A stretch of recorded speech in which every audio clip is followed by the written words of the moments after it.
Today is Wednesday, June 3rd, 2020, and you're listening to What Just Happened, Project Wasabi's brief recap of significant events from around the world.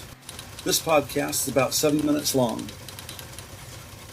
Coronavirus Vigil.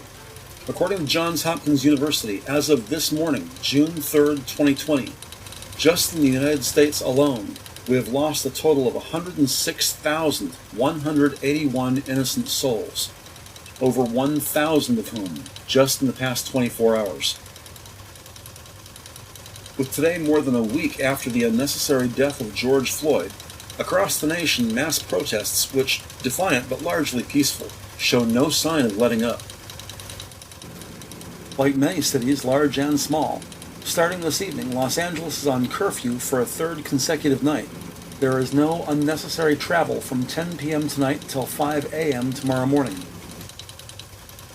In Hollywood, yesterday afternoon, rallying against the unnecessary death of Minneapolis resident George Floyd, hundreds of protesters marched west on Hollywood Boulevard in a demonstration that ended up being mostly lawful and non-violent.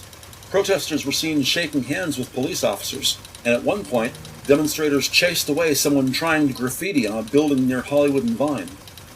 Also, a few people who were clearly not with the demonstration looted a music store, bringing the march to a brief pause until the suspects were apprehended by police. Thankfully, yesterday's violence and rioting were down from previous dates, but last night at 7 p.m., after repeatedly admonishing crowds to disperse, finally LAPD and other law enforcement began making arrests for curfew violations in Hollywood, downtown LA, and throughout Metro Los Angeles.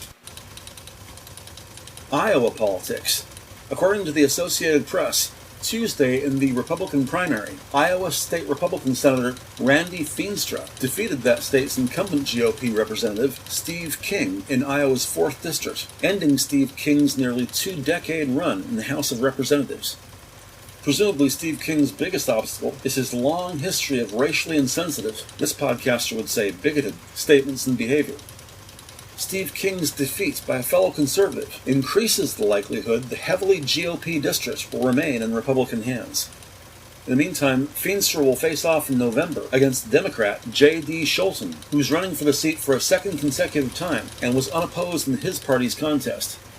On the GOP side, Feenstra was leading with 46% of the vote compared to Steve King's 36%, with 96% of the precincts reporting.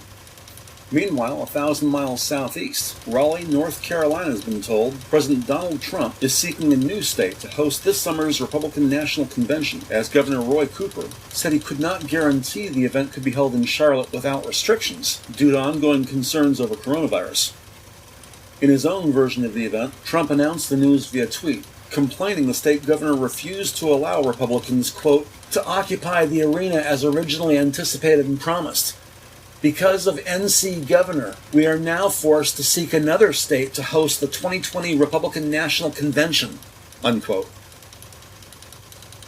Monday, June 1st, Donald Trump abruptly ordered Lafayette Park cleared of all protesters, lawful and otherwise, to pose for a camera shoot in front of St. John's Church, in which he wordlessly held up a Bible, and without making any statements or taking questions, he then lowered the holy book and departed. Tech news. Rioters who loot Apple stores are in for a surprise. When they unbox their ill-gotten iPhones, burglars are greeted with the following text message, quote, this device has been disabled and is being tracked. Local authorities will be alerted, unquote. All systems go on Sunday when SpaceX Dragon successfully docked with the International Space Station. When the hatch of SpaceX's Crew Dragon opened to allow 2 NASA astronauts inside the International Space Station on May 31st, the receiving astronaut who greeted them at the door got a strong whiff of that new car smell. In fact, there was a little bit of space smell in the vestibule, NASA astronaut Chris Cassidy told reporters from the space station on Monday, June 1st. Quote, when we got the hatch open, you could tell it was a brand new vehicle, with smiley faces on the other side, a smiley face on mine, just as if you had bought a new car, the same kind of reaction. It was wonderful to see my friends and wonderful to see a brand new vehicle, unquote. Cassidy, who commands the station's Expedition 63 crew, spoke alongside the newly arrived NASA astronauts Bob Behnken and Doug Hurley at the hatch where the 2 SpaceX Dragon riders entered the station one day earlier. Mencken and Hurley became the first astronauts to fly inside the new Crew Dragon spacecraft when they launched Saturday from NASA's Kennedy Space Center on a SpaceX Falcon 9 rocket.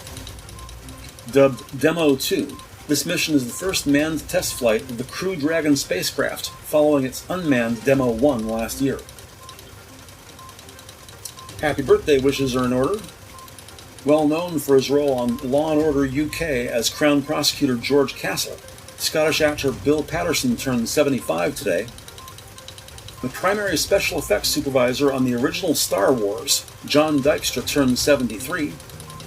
And CNN's iconic news anchor Anderson Cooper turns 53. And on behalf of What Just Happened, happy birthday, guys. Commentary.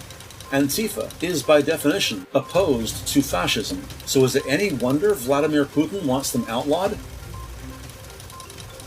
On a lighter note, LA weather today is sunny and warm with temperatures in the high 80s this afternoon.